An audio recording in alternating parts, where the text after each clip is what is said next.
You know what old Jack Burton always says at a time like this?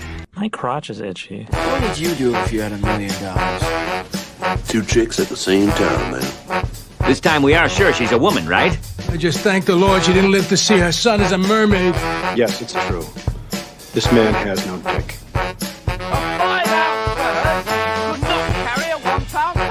Why do you want to listen to the TV with the stereo on? Because I like to party. And now, live from Northern California and Northern New Jersey, it's Waffle Box with Mike Fish and Kush Hayes. Oh, hello there. Welcome to Waffle Box. First premiere pilot episode, I guess, where the podcast where we just kind of talk about anything and everything, and then we pretend that we know what we're talking about. My name is Mike Fish, and I'm joined by the man who won. Oh, you're just going to jump. I was going to give you a nice introduction there. Well, that's the test. Kush Hayes. How you doing, buddy? I'm good. What's going on, Mike? Fish and Kush, the taste so strong they had to put it in a waffle box. I'm very excited for this first episode. Glorious 720p video being shot right out to you in northern New Jersey. What's good, man? It's a wonderful thing. Now I'm just thinking about a waffle with Fish and Kush. That's going to be. I don't think they'd be good. I don't think it would be either. We'll work on the intro for the real pilot. It'll be fun. It'll be fine. But yeah. So even though this is not the official launch, I guess, of the new podcast, the Waffle Box, we thought we'd just throw together this little pilot. Just to kind of get out of the way the whole awkward, you first listen to a podcast and then they suddenly act as if you know who they are and know what they're talking about. It's a bit awkward, I find. Anyway, maybe that's just because I'm English. I'm awkward at every opportunity. But so we thought we'd just kind of introduce ourselves, who we are, how we get to know each other and things like that, and then kind of move on from there. So, Kush, I guess we could start with you because you've got a way more interesting story than I have, I'm sure. Tell us kind of who is Kush Hayes? Kush Hayes is what everyone wants to be. No. Kush Hayes man wants to be him. Every woman wants to be with him. That's what's up. Oh, since you said it, I'm going to run with that. But Kush Hayes is a dude from Northern California, born and raised in San Francisco, currently surviving. I love being a part of productions. Great or small, there's no part too big or too small for myself. So if I'm there, I'm happy to be there. This is an exciting opportunity that you are presenting us tonight, and I hope we give the people what they want. You and I met a long time ago via internet message board for the subject of the sport of pro wrestling. Between the ropes. Yeah. Oh yeah, that's right. It was just the radio show first. Yeah. Properly promoted was such a thing, went so much longer than Between the Ropes that I constantly forget about Between the Ropes. Yeah, so we first kind of met through the internet. I think it's got to be maybe 15, 16 years ago now. Sounds about right. It would have been WrestleMania 20 when I first chimed into Between the Ropes. Whoa. Okay, so they've just had 37? So yeah, 15, 16, 17 years ago. Wow. Damn! That's amazing. But yes, yeah, then don't judge me, because then if that was 17 years ago, that means I was what? 8? I'm trying to do the maths now. How old would I have been? 20, 18, 19, I think. Wow. Mm-hmm. I don't know. But yes, a small group of the members of the Between the Ropes radio show message board kind of had their own little, we had our own little gang that we kind of had the same sense of humor, and we called ourselves Properly Promoted for some reason. I don't know who came up with that name, but then when they shut down their message board, I created another one called Properly Promoted, and the rest is, I think that's dead now. That is dead now, yeah. They shut down, I want to say 6 months ago, maybe longer. Yeah, but as far as, for my own sake, I haven't watched pro wrestling faithfully since WrestleMania 31. You just mentioned 37 happened. I didn't tune in for it. I didn't try to download Peacock. I gave up my WrestleMania subscription or my WWE Network subscription 4 years ago, and that was because I had it. I watched it for about 3 weeks consecutively, and then never tuned back in and gave him a year's worth of subscriptions for it. Yeah, So. I think wrestling for me was one of those things where it feels like it's a part of my life in terms of I never really watch it, but every now and again I'll hear that WrestleMania's on, and for some reason I feel I have to watch it so that's what WrestleMania and Royal Rumble. I'm there watching them, but yeah, I haven't watched. I don't think I've watched Monday Night Raw for quite some time. If the local bars were open for WrestleMania, I would have absolutely checked it out, mask or no mask, whatever.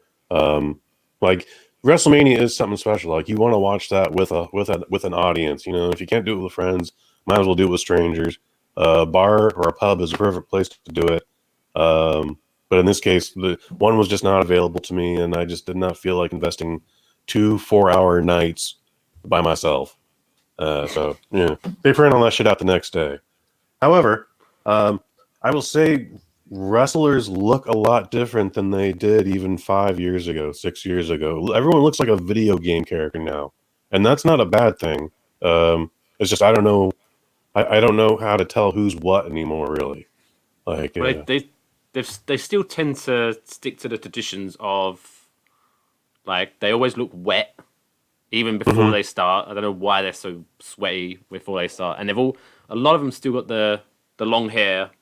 That wrestler has to have long hair. I feel that became a thing for some reason. But yeah, now there's a lot more athletics, I guess, in it. Acrobatics in it. And that's cool. I can get down with that. Like, yeah, I just I haven't invested anything in the product in forever. I feel like I've seen everything that there is to see. I don't feel like investing time in characters that will either just get shuffled to the side out of some random ass TV politics, or just never catch on in the first place. And it's like, oh my god, 3 hours every Monday. That's a lot of time to invest, man. Like I don't even with the DVR, and then there's SmackDown, and now AEW is a thing. And like, I mean, if you are a pro wrestling fan, this is a great time for it. But my punch card's full. It's done. Like I can't do no more. You know, I smoked as many cigarettes as I could. I watched as much wrestling as I could. Yeah, if you want to watch it right now, there's 3 hours on Monday, 2 hours on Tuesday, 2 hours on Wednesday, 2 hours on Thursday, 2 hours on Friday. All the different companies out there now. So, boom, period. That's very cool. That is very cool. I just, So-and-so jumps to the next promotion. Oh my God, he's not supposed to be here. What's going on? And it's just like, well, he signed a new contract. And, that just happens. It's fine. Yeah. As you get older, it kind of loses. Oh, no, he just changed employers. It happens. And then, there's that mandatory second week post-Mania where WWE cleans house and everyone gets fired. And they're like, how could you get rid of this guy? And it's like, well, they do this every year, guys. Come on. Let's stop feigning surprise and just hope they catch another break somewhere else or whatever. But you're going to fall in love with someone else in 3 months. And then when they get cut, you'll be like, I can't believe they cut so-and-so. It's a very bizarre entertainment platform. Like, yeah, it's not like nothing else. It's like how, like, even if you could look at it as a soap opera, I'm pretty sure soap opera fans of like Days of Our Lives or whatever it was called, I'm pretty sure those fans didn't get this intense. No. Maybe they did, I don't know. They had a hard time separating reality from fantasy, but yeah, there was nothing like Twitter. Fan mail can easily just get never opened. So yeah, I would say that the soap opera stars of our parents' day didn't have it as bad as the average wrestler or just any random celebrity these days.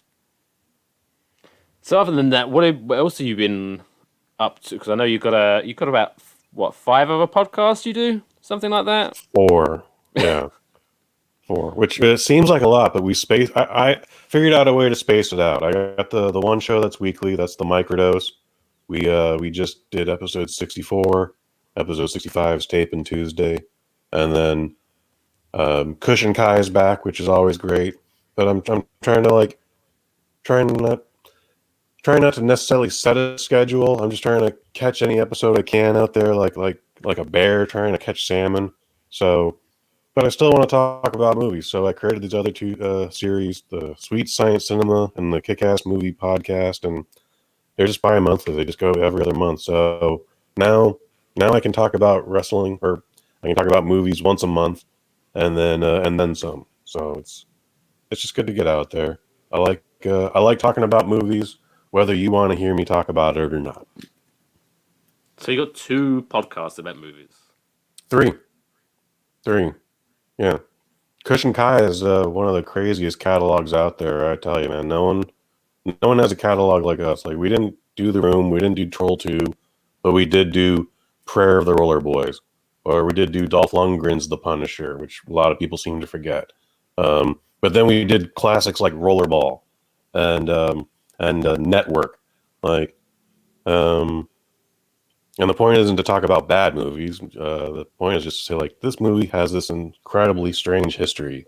Like, Fist of the North Star's live action adaptation. That thing is wild.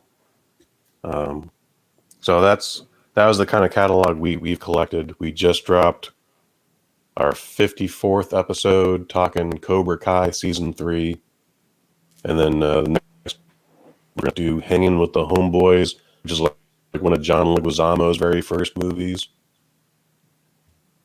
Yeah. So what's the kind of what separates the 3? Like, why do you have 3? Why do you have 3 podcasts about movies? Like, what's the difference between the 3? The other 2, the Kick-Ass Movie Podcast talks about like old 90s kung fu films. We don't have to stop at the 90s, but that's just where we are right now. So, like, we've done Don the Dragon Wilson. We did a Billy Blank's film the other day. What's the second? We're getting ready to do The Perfect Weapon, and that's coming out in 2 months. That'll be the next episode to drop. Like, just the old stuff you'd see on the movie channel at 2 a.m. on a Friday night or whatever. That's what the Kick-Ass Movie Podcast is. And then Sweet Science Cinema is a boxing exclusive. So our first episode was Creed. Then we did The Great White Hype. $1 Million Baby comes out next month. And then we not sure what we're going to do after that. Was that the Clint Eastwood one? That was the Clint Eastwood one. Clint Eastwood, Hilary Swank, the gentleman who played Luke Cage. Anthony Mackie's in it for a hot minute. Morgan Freeman, of course, best supporting actor of that movie of that year. That was a fantastic movie. I had never seen it, and so that was one of those things where the review could have been bad, but it was highly unlikely, just giving all the names I just dropped on you. So, yeah, man, that's the distinction. Kush and Kai, we can talk about anything. Hopefully, it's good. Sweet Science Cinema, boxing movies, and then the Kick-Ass Movie Podcast, just fun, fantastic kung fu films. Even though I didn't know that about you, for some reason I always assumed you was kind of into those obscure kung fu movies. I don't know why. You just kind of have that aura about you. I hope that's a good thing.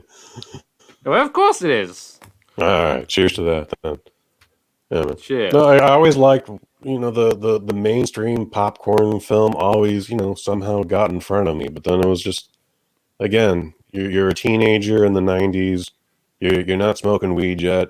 You're definitely not doing anything illicit. You're just hanging out at home, bored. And what's on the movie channel? Oh, Blood Fist 3. Oh, what's on Cinemax? Oh, Blood Sport. The newest Steven Seagal film is on. Oh, what's Gary Daniels up to these days? Okay, let's check him out in Fist of the North Star. I do. Have you seen Fist of the North Star? Speaking of Gary Daniels, your kinsman, your countryman. Fist of the North Star. It sounds like a adult version of like the nativity play. Fascinating.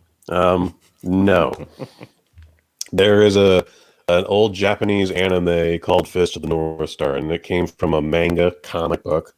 From even earlier than that, the guy who created, he said, "I want Bruce Lee in a Mad Max movie," and that was the story he created. So he just got some dude, in Mad Max's leather getup, but he's just kicking the shit out of everybody. And because it's manga, there's got to be some sort of special power in it. So he can punch people really fast, and then like 10 seconds later, their head just explodes. It was one of the first most violent things I had ever seen in my life, and we're talking like 7, 8, maybe. Yeah, that sounds about right. So when new Mortal Kombat comes out, people are like, "Yeah, I'm glad that movie had blood in it." I was like, "So what? Like, all right, your video game movie finally had blood in it." Fist of the North Star was like seeping in viscage and viscous is one of the most disgusting things I'd ever seen as a child. And then they decided to make a live action adaptation out of it, starring Gary Daniels. Downtown Julie Brown is in it. Melvin Van Peebles, father of Mario. It's pretty good. So I'm just looking up Gary. I found it entertaining. I found it fascinating. I don't necessarily know how good it is today. It's definitely got nostalgia points for me. Yeah, we never really got, when I growing up in England, we never really got those kind of obscure movies late at night. We did get some obscure movies. Like I remember one night at around like 1, 2 a.m. Turning on the TV and seeing 12 Monkeys for the first time. That's pretty. 12 Monkeys was a great movie. Yeah, again, like 12 Monkeys, a great movie. Should have been in front of more eyeballs because it was. They wanted it to be mainstream, and like it ended up being just more of a cult thing. It eventually, I want to say, gets some straight to video sequels. I could be wrong about that, but then it had a Sci-Fi Channel series that I heard was really good. So, oh, I didn't know that. Yeah, that came and went, but I understood it was really good. But you think, I mean, at that time when it came out, Bruce Willis and Brad Pitt were like two of the hottest things. You're quite surprised it didn't become a huge sensation. It was there was French money behind it, so it wasn't necessarily an American film. Like it was like a I want to say Luc Besson's distribution involved issues. in it. I want to say there's distribution issues. That's great. Thank you. That was exactly what I was looking for. That's what I'm here for. Yeah, man. By the way, for those listening, I'm going to try to describe this shirt that Kush is wearing. But if you want to see it for yourself, go to our YouTube channel. Is that something a typical garb for Kush that looks like Chinese dragons? There are Chinese dragons on this. Someone gave this to me when I turned 20. I'll let you figure out what year that was. And so it's just hung around the closet. And again, we're doing video, so I thought, let's wear something that just pops. Let's get it all out there. I'm just wearing a t-shirt. That's good too. I was gonna do this or a baseball jersey, and ultimately I was just like, oh, this has got a little more color. This will be good for the test. But I've got the Queen. The Queen's in the background, looking on, judging me, keeping an eye on me, keeps me honest. Did she come with the house? She did. The portrait of the Queen? No. No, I brought that in. Quite sad, really. All right. But it's pretty cool. They're pretty Art Deco. I don't know. Is that Art Deco? I guess. No, I don't know. I don't know the fancy home design terms. No, it's definitely not Art Deco. Actually, now I think of it, it's not. It's cool. Whatever. Anyway, it's a cool, funky picture of the Queen. So I thought, I'll have that. Didn't cost much. Got it. But I had to get a custom. No, I didn't actually. I went cheap and got a frame, and then I cut the picture. I was going to get a custom frame for it, and then I realized just to get the custom frame was going to be like $80. I was like, I don't want it that bad. So I just bought a standard frame and cut the picture. Does mom and dad back home go, good? We're glad the boys learned something right. The Queen should be prominently featured in his home in New Jersey. No, they just think I'm weird. Oh, okay, that's fair. To be fair, I am a little bit weird. I am very much the black sheep of the family, but not not in a woe is me, feel sorry for me kind of like. Just I am very different in a quirky way compared to my rest of my family. Do you occasionally hear, why can't you be more like X? Or Y has done this, and maybe you could get on board with that. No, they're a little bit more passive aggressive than that. Just to say, Okay, more passive aggressive than that. Wow. Or yeah, so it's kind of because obviously you've not to get too. But my brother, who's in the armed forces, and I am not in the armed forces. That's to say that. So I was kind of it was kind of like suggested that I follow him, and I was like, no, I don't want to get. Even though they're paying money, you get paid to be in the armed forces, but to be yelled at and then possibly be shot at and stuff. No, I'm good. Yeah, I once got the "why can't you be more like X individual," and I was just like, "Fuck you." While we all love X individual also has a felony and can't vote anymore. So maybe I shouldn't be like X individual, and I'll just keep doing what I do. And we never heard about that ever again. You got the last one. Yeah, my brother has not got any felonies. I will just put that out That's there. good. So God bless him as well. So let's get the big elephant, the white elephant, out of the room. I guess. Obviously, we might as well just touch on what everyone's been talking about the last 16 months. How have you? Not get too deep into it, but how have you found the pandemic thing? Have you been bored out your brains?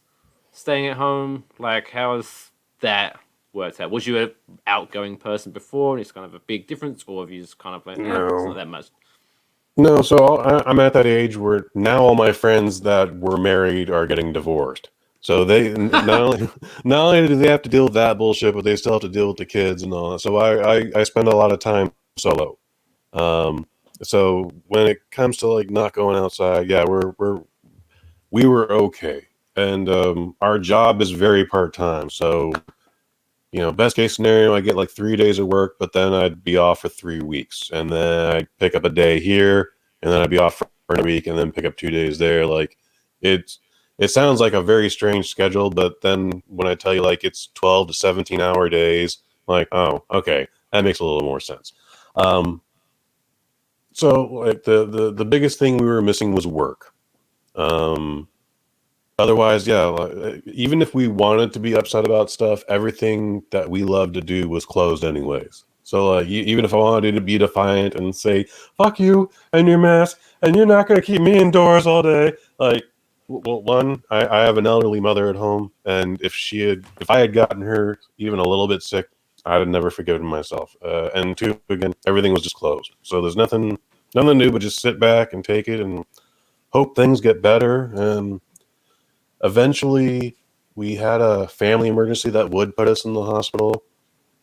So, like, there's no matter how much prevention you do, like, other shit is just gonna happen. Like a non-COVID emergency happened, and it's like, well, here we are. Thankfully, things are better there. But then after that, like, we dialed up our old therapist, and we just started booking appointments over the phone. So that was how we kept sane over the last 14 months. Oh, and yeah, I totally recommend therapy to everybody. It's pretty good. Like, you just get it all out there, So, what about yourself, buddy? Have you been working at all, or? Oh, I didn't miss a day, which I was fortunate enough in that sense. Okay. So the job I had is just one of those where you could just switch. I'm now working from home. They gave me a laptop, carry on doing what you was doing, which obviously, I'm not going to make light of that. It's very fortunate. I know a lot of people obviously lost their jobs and things like that. So hey, I'm fortunate. I'm happy for it. But it just I just went a bit nuts in the sense of, like, I don't like going out that much in terms of, unless it's for fun. I like going out, to bars or to friends' houses to have drinks, blah, blah, blah. So kind of like my whole good fun thing was when I left work, maybe go to a bar, have a quick beer or two before heading home. That was kind of my way of unpacking what happened that day and kind of compartmentalizing everything. And that was my little way of chilling out. So now it's kind of like, oh, I finished work. Now what? Like, You take a walk 6 steps to the left and then space out. No, it doesn't work that way. So that was but we got a oh, she's not. Where is she? We got a dog. Okay. So that was quite nice. But that was what she quite liked. We actually got the dog, and then literally like the next week everything went south. So for my dog, she has no idea. Like if ever the world goes back to normal and I have to actually leave the house to go to work, I don't know what she's gonna do. She's gonna go, like, where is he? But no, so that's my kind of way of now wondering. I guess I finish work, take the dog for a walk, and then almost like I'm leaving the office and I walk the dog and then I come back. Now I'm home. I tried doing, little random walks around the neighborhood, and shit gets squirrely around here, so I don't like taking too many walks, which isn't helping me at all, regardless. What I mean by squirrely is, are you familiar with the movie Nomadland? I've heard of the movie and I heard it was quite successful at the Oscars. Yeah, it won the Best Picture. It's about a bunch of people, or it's about one specific woman, but she just lives in her van and she just drives around. Well, 3 blocks from me, I have like a fleet of RVs and people living in vans, and things get a little squirrely come sundown. So I'm just like, yeah, no, I think we'll just stay in. What kind of squirrels are we talking about here?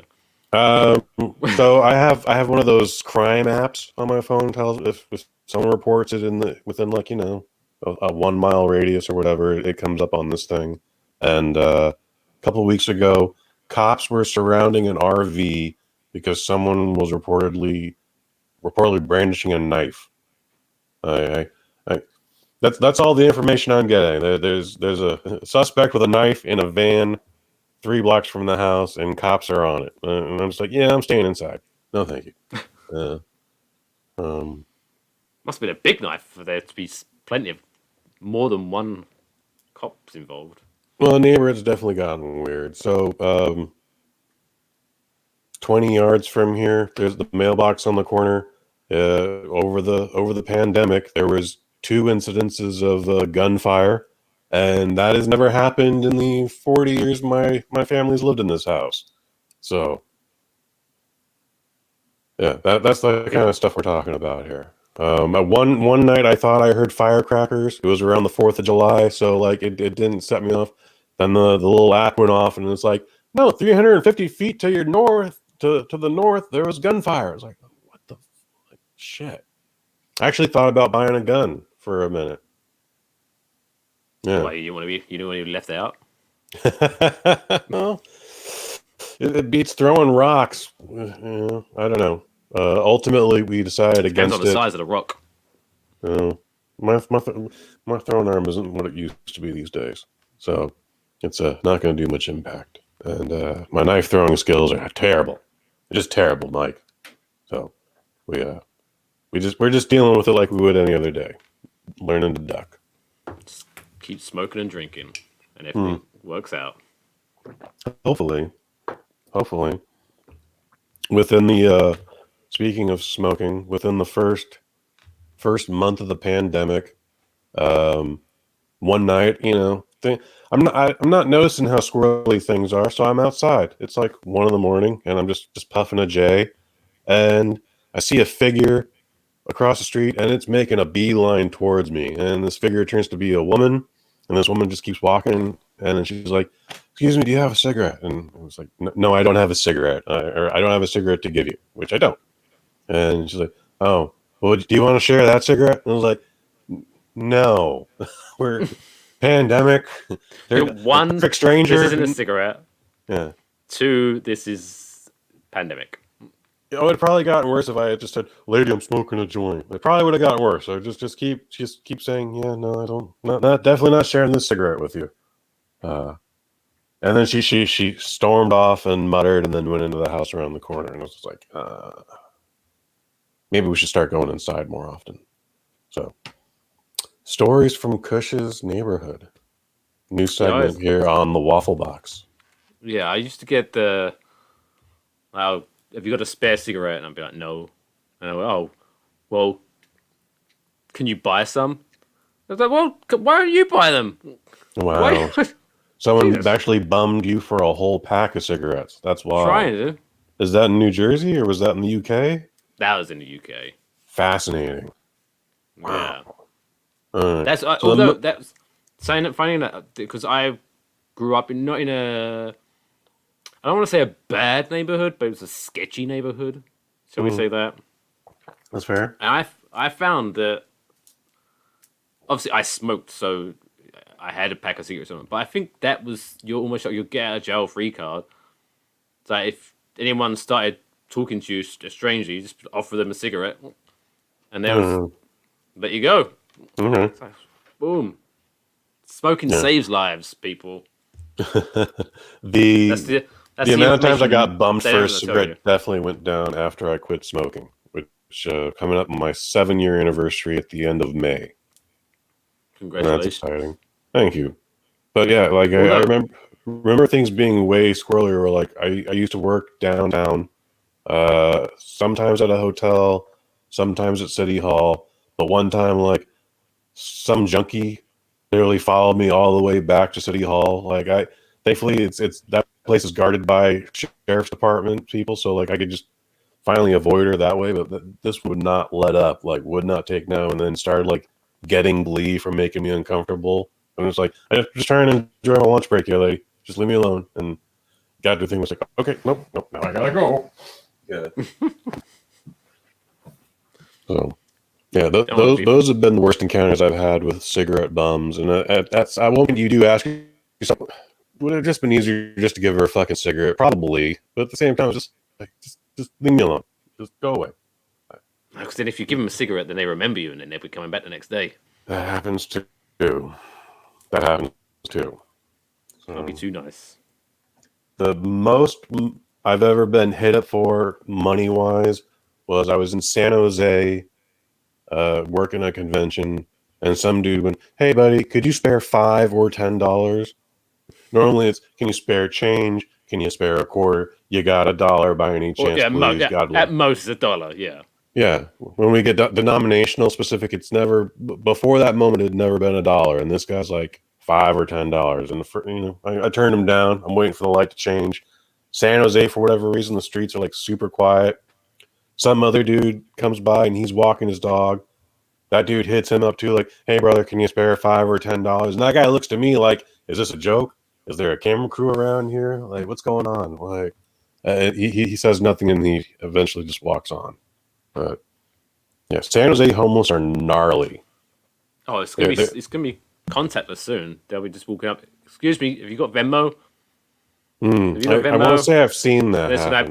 Boop. I feel like that's been a news article in a couple of different papers, not just in California. Like someone in Milwaukee got creative one day and just like opened a Venmo app. Fascinating. It's the easy way. I mean, it's a good way to deal with the homeless. Aye. Speaking of homeless, because obviously I used to work in Manhattan. Now I don't because I'm working from home. But I remember one time, not to get too graphic, and I'll try not to get too graphic, but I'm walking to my office. It's like a 20-25 minute walk normally from the bus station to my office. I could take the subway, but, good bit of exercise in the morning, so I'll walk 25 minutes. And as you see movement, right? And you can't help but you look, what's going on? What's moving over there? And I saw this homeless guy on the floor, rolling over, I guess. So I thought, well, maybe he's just tucking himself back in again. But as I looked, he had his Johnson out and he was pissing on the sidewalk. And I was, I saw that. That's a nasty way to... Was he squatting down doing this, or just... No, he was just laying down. So he was like He was napping. laying down, oh. He was napping and he just thought, I don't want to get up. So he just whipped it out and started pissing. That guy made his way to San Francisco also one day. I've seen that. It's unsettling. Yeah, no one wants to start there. No one wants to see a homeless person's penis in the morning. Like, let me get my coffee and a couple of cigarettes down, and then I can deal with it. Then I can process this. But I've seen another female junkie who had she had a terrible case of the itches, so she's wearing her sweatpants, but she yanked her sweatpants down past her groin area and just dove deep in with the hands just to crave that itch. That was nasty. But the nastiest thing I've ever seen was in Portland, Oregon, where a guy came up to me with the worst case of oral herpes on his lips. Like, again, I'm smoking a joint outside. I forget what bar we're at. And some dude's like, "Oh, hey, what's going on over here?" And I was like, "Nothing. You better leave me." Like this. It's not hyperbole when I tell you this dude belonged in a medical textbook. This is how bad his symptoms are. Okay, like I couldn't get away from him fast enough. He was like, "Oh, okay," and he fluttered off to the next person he could get a cigarette from or whatever. But it is quite grotesque. Quite grotesque. I love his bullshit though. He didn't go straight in to ask for the cigarette. He was like, let's make friends. What's going on over here? Yeah. I have a feeling he was on a couple things already, but yeah, that was his MO. Just floating around and just making small talk. On that same corner, the same night, I saw another dude try and sell some random person, those single packets of like Tylenol that you can find at the gas station. It's like, yeah, man, buy this Tylenol, $5. It's like, Tylenol, what the fuck am I going to do with that? He's like, you can do anything with it, man. It gives a headache. You can rub it on a bee sting. Like he just started breaking down like why this man needed to give him $5 for this Tylenol that probably cost 5 cents. I was going to say, like, you don't have to sell me on the Tylenol. I know Tylenol's a good thing. I'm a big fan of Tylenol, but what I need you to sell me on is why these ones in particular are worth $5. That's where he was missing out on. But where we was in where were we? We was in I want to say Miami, but I could be wrong. But so me and a buddies. So this wasn't a homeless guy, but this was a guy hustling, or maybe he was homeless. I don't know, but he was a hustler on the side of the street. And you know those guys where he's like, "Hey guys, you're looking for a good time? Hey, you're looking for some weed? Looking for some coke or blah blah blah blah." Good. And I was like, "Oh no, thanks. We're not interested in it. We're just gonna go grab some drinks at a bar." And he goes, "Oh, you want some alcohol? I got some alcohol. I got some beers." And I called him out. Because I already had a couple of beers at this point. And I was like, "Where do you have those beers on you right now?" He was just there with his jacket on. "I can get you some." "No. Oh, dear. I'll go get them. Thank you very much." I almost wish I called him out and just watched him run off to buy some beer for me. That'd have been great. He probably would have just taken your money and bounced. Probably would have just taken my money and bounced. Yeah. I was in Miami, Florida for 8 hours once upon a time, waiting. I was dating a very nice young lady, but the relationship was so new that she was like, "We should go on a cruise together." And I was like, we actually haven't spent a full 24 hours together. I don't think this is a good idea. Like, maybe we should go to Reno or, camping or something. He's like, "No." Like she bought the tickets, everything. It was wild. Oh, I was shit. just like, okay, I guess I'm going to the Bahamas for the weekend. Cool. Never, ever, ever go on a cruise if there is the slightest possibility you might get into a fight with the only person you're spending time in the cabin with. Because even if you leave the cabin, doesn't matter if you go to another floor or on the opposite side of the ship, you're still there with her. And eventually you have to go back. No escaping it. Like, without jumping off the ship itself, you still have to come back to that cabin and face the rest of her wrath. So anyway, the cruise was done. We got 8 hours to kill before our flight. It is hot as shit. The taxi driver at 9 a.m. offers to get us some cocaine. We politely decline. And then we go to a movie because air conditioning. And as we're ascending on the escalator, my girlfriend shouts out, "It's Rosie O'Donnell!" And at first I thought she was just being mean to a fat chick. But then I looked up and sure enough, Rosie O'Donnell and 2 of her adopted children were coming down the escalator. I was like, oh shit, there's Rosie O'Donnell. And then we saw Garden State, and that was terrible. And that is my Miami, Florida story. So I'm interested. I need to dive into this deeper. So after how long was the cruise? How many days was the cruise? It was a weekend. Like we went in Friday, came home Sunday night. So from what you say in that brief description, obviously the cruise did not go. It was not to good. plan. I don't necessarily know what the plan was. It was not a good time. Yeah. But she was still your girlfriend coming out of the cruise. Not much longer. So Garden State, understandably, not much longer. So Garden State and Rosie O'Donnell was your leaving present. Thanks. It was nice to see Rosie O'Donnell. It's always nice to see a celebrity. Like, however, so my celebrity story, good celebrity story is well, it's not a great celebrity story. Is because in Manhattan you see a lot of them. They're all the rage in Manhattan.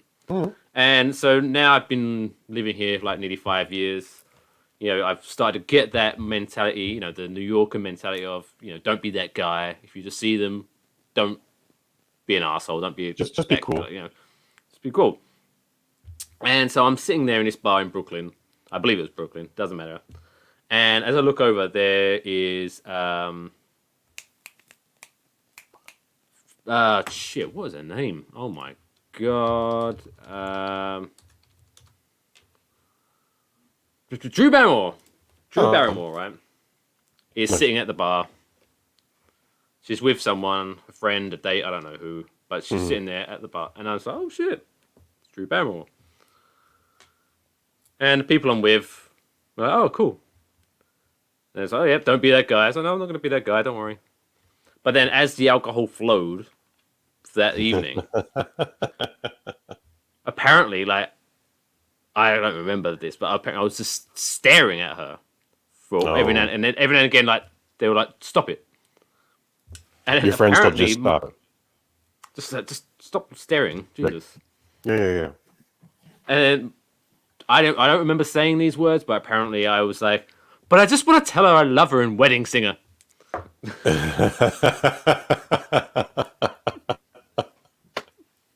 Did she respond to that? I mean, she was obviously 3 or 4 yards away. But no, she was a little bit further, so I don't think she heard me. But if she did, she didn't respond. Hopefully not. Another one though, before I knew not to be that guy. This was when I was just in New York as a tourist, so I didn't know anything, didn't know any of the rules. Walking through Times Square, and I see P. Diddy just walking around, right? Nice. And I was like, oh shit, it's P. Diddy. I'm going to get his autograph. And I start walking up to P. Diddy, just to make a beeline for P. Diddy. Security. And then, no. No. So, really? But as I look over, and he spots me, and then he just pulls out his phone and starts pretending to talk on his phone. Oh, wow. Oh, like a power move. Power move. But yeah. It was at that moment I did notice his 8 foot tall, 400-pound friend was there with him. But yeah, so that was my my celebrity stories. The last time I was in New York, it was post 9/11. I want to say it was 2004.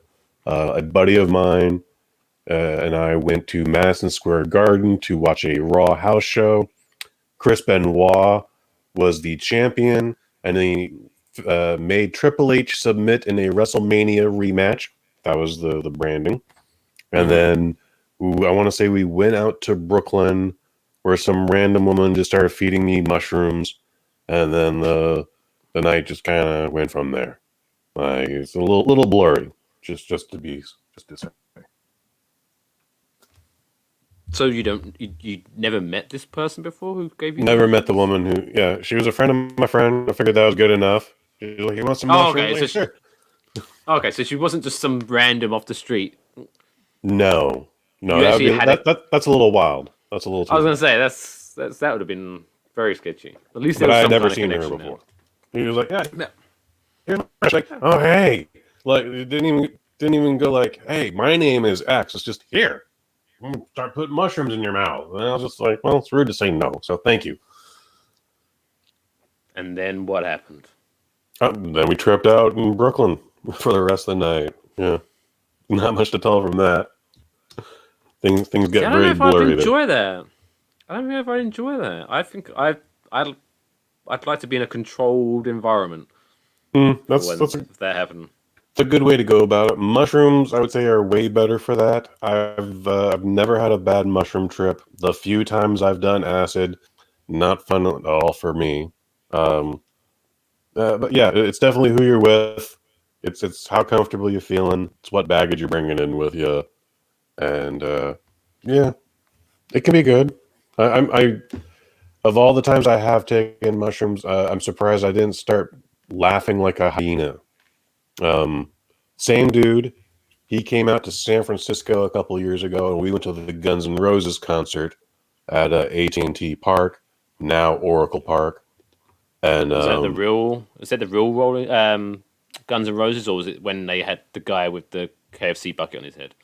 No. This is the reunion tour. This is everybody except for the original drummer. Who no one really cares about that drummer. Well, he's got his other. He's doing other stuff. I think he's actually got like nerve damage or something from smoking all that rock. Like he can't even like properly drum anymore, even if things were cool with him. What was his name? Because didn't he go into is it Velvet Revolver as well? Maybe Steven something or other. I'm gonna look that up. So anyway, my cousin brought us some mushrooms, and we tripped out at the Guns N' Roses concert. And me and my man were having a great time, just laughing at. Probably laughed for 90 minutes straight, to the point where finally, like, I took hold of myself, and I looked around, and there was just this nice wide radius of just empty chairs around us because we had probably irritated the shit out of everybody during the concert. Oh, I thought you meant like you were just sitting there tripping out, and the concert ended and everyone left, and you were just still sitting there. No, that would have been something too, though. Let's see, Steven Adler, was it really Steven Adler? Yeah, Steven Adler, drum kit. Yeah, he was on the original Appetite for Destruction, and then ironically, they kicked him out of the group for drug use. Because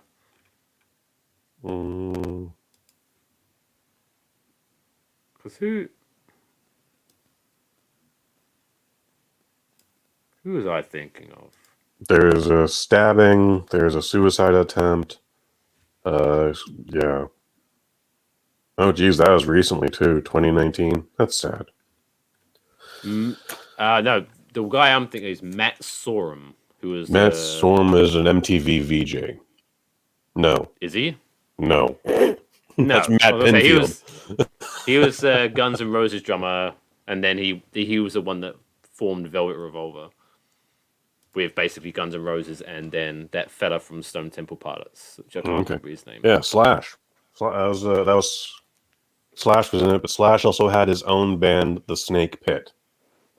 So, like, yeah, things get real fuzzy in the 90s and in the post Y2K. Everyone wanted to have a super band. They tried. Well, Axl was fucking around trying to make Chinese democracy happen for like 10 years, and then ultimately made it like a Target exclusive or a Best Walmart exclusive or whatever. Like, so no one could buy the album if you live in a big city. You couldn't get it. That's the way to market an album. Make sure the big cities can't get hold of it. That's how you know it's going to be successful. I mean, I'm sure if I wanted to drive 50 miles south, I could have gotten one that way. But I was just like, no. And I don't think Walmart had a shipping program yet. Amazon was still only selling books and maybe CDs at this point. Those are the days. So I remember. I'm old enough to remember when Netflix used to actually mail you the DVDs. Yeah, that was pretty great. Like you could select like your wish list, I guess, and they would just like send it out, and then once you sent yours back, they'll send you another one. The queue was, what order do you want these in? So, like, if your top pick ain't there, we're going to send you number 2. And if that ain't there, 3, and et cetera, et cetera, et cetera. So I had it figured out where, like, as soon as something became available to reserve, I'd throw that in the queue. And then I'd keep track of its date. And then Monday night, this is very important, Monday night, you ship that sucker all the way to the top of the queue, and then you get it Wednesday. Happened every time I did it. Never failed me once. It was pretty fancy. But otherwise, that was your Netflix queue. Yeah, just like, what order do you want us to send these movies in? Well, I do miss the Blockbuster experience. Did you watch that documentary? I think I did. Yeah. The last remaining Blockbuster, which I think ironically is on Netflix, is it? Yes. That's on Netflix. I saw that the other day. It's all right. It's fine. That's like kick you when you're down. That is. I want to say there are Netflix, better we'll do YouTube documentaries about the actual Blockbuster company. They're trying to they try to tell a history of Blockbuster itself, and then they tell a story about the last store and how it's trying to survive. And well, once upon a time, it was a mom and pop, but then Blockbuster strong-armed them into becoming a part of the franchise. But it's trying to do too much in that third act. Yeah, there was a lot, and then it was like the cliffhanger. I was like, oh my god, are we going to be able to continue using the Blockbuster name? That was the big storyline, and then it was just kind of like at the end, yeah, and it ended. Oh, okay. I thought that was going to go. And when eventually they can't, they'll just call it a different thing. You know, it's if they haven't already, I'm sure they have money set aside for when they have to go through all those legal loopholes. If they don't, they should.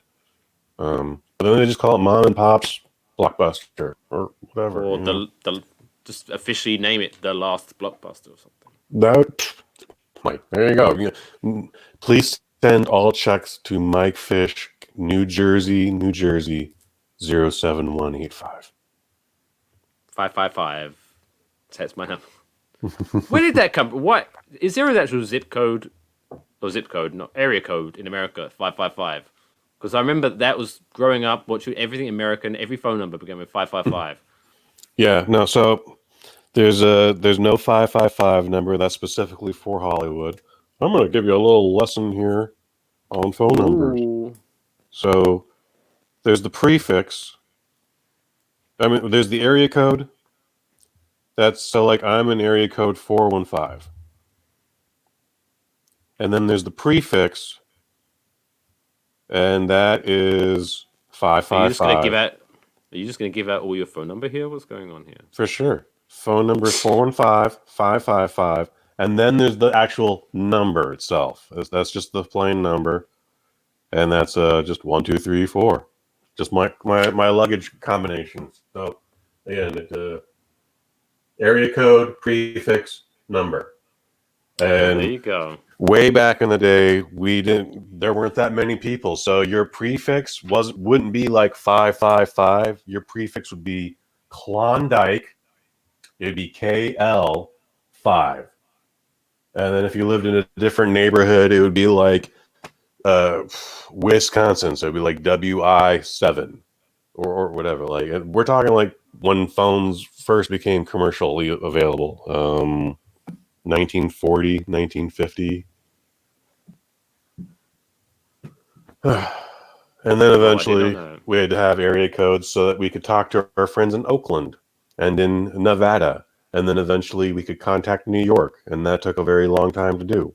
And there was a time when calling into the next county, and I'm talking like 5 miles this direction, would be expensive. But then if I called you in New Jersey, it'd cost a goddamn fortune. Forget about trying to call across the Atlantic.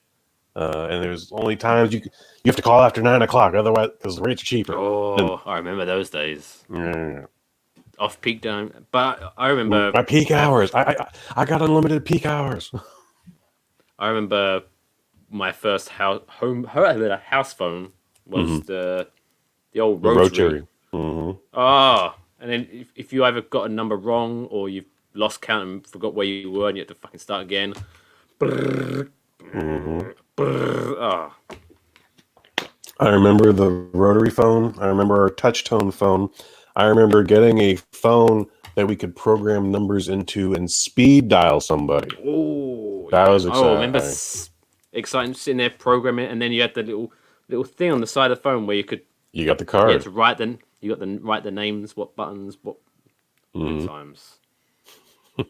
Well, I see there might be people listening to what the fuck are they talking about? Like I remember, this is a thing that used to be a thing, right? If you, in case you're too young to know this, so before real cell phones were really like widespread, to get a message to my dad, I would have to phone someone, tell them the message, Wow. and then they would send the message to my dad via this shitty beeper pager thing.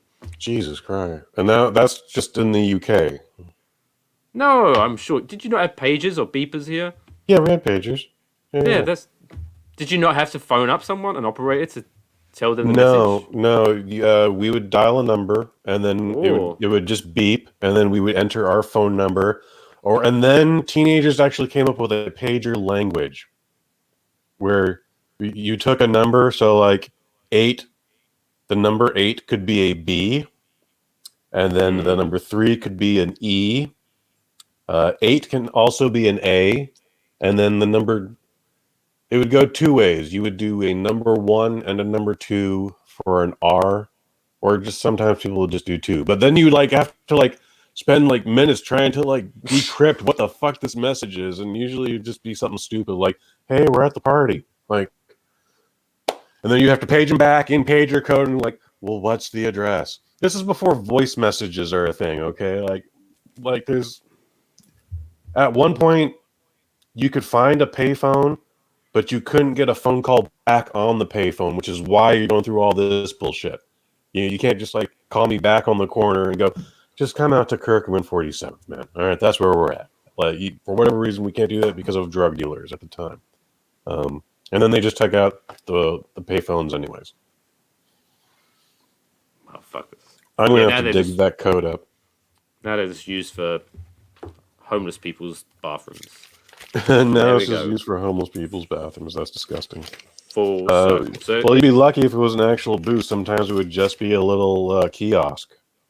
Sometimes it would just be the phone welded to the wall.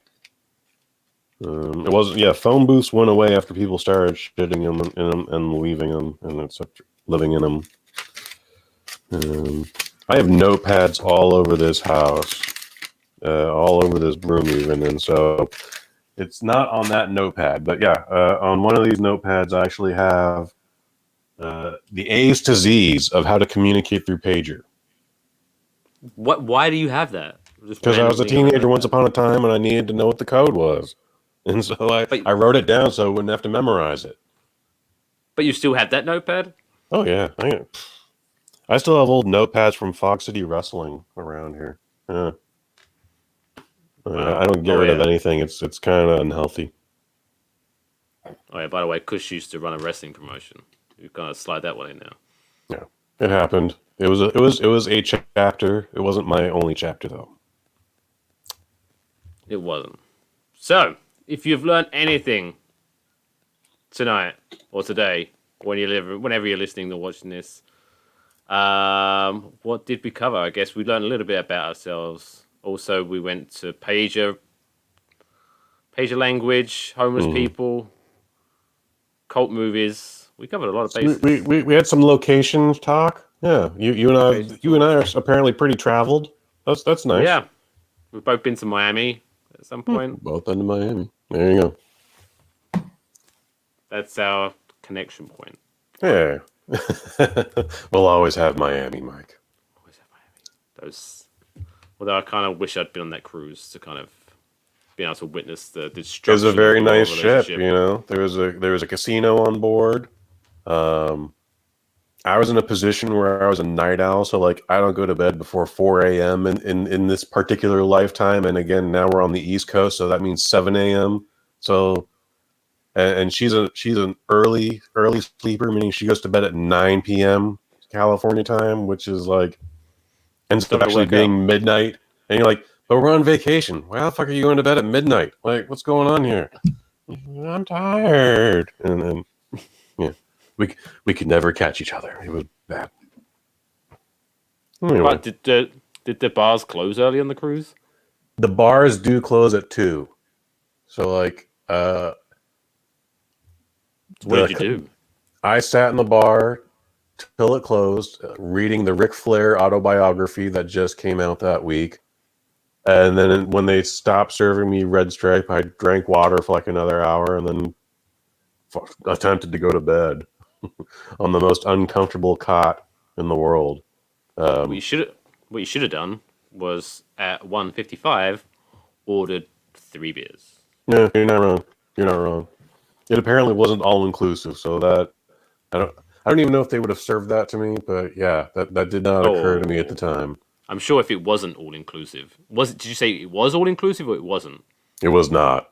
It was not. If you had to pay for those beers, I'm pretty sure they're serving you those beers. Yeah. Who knows? It was like 20 years ago. Thank God. It's all about the money. It's all about the money. Well, Right. We've This is come to definitely a an good place hour. to close it.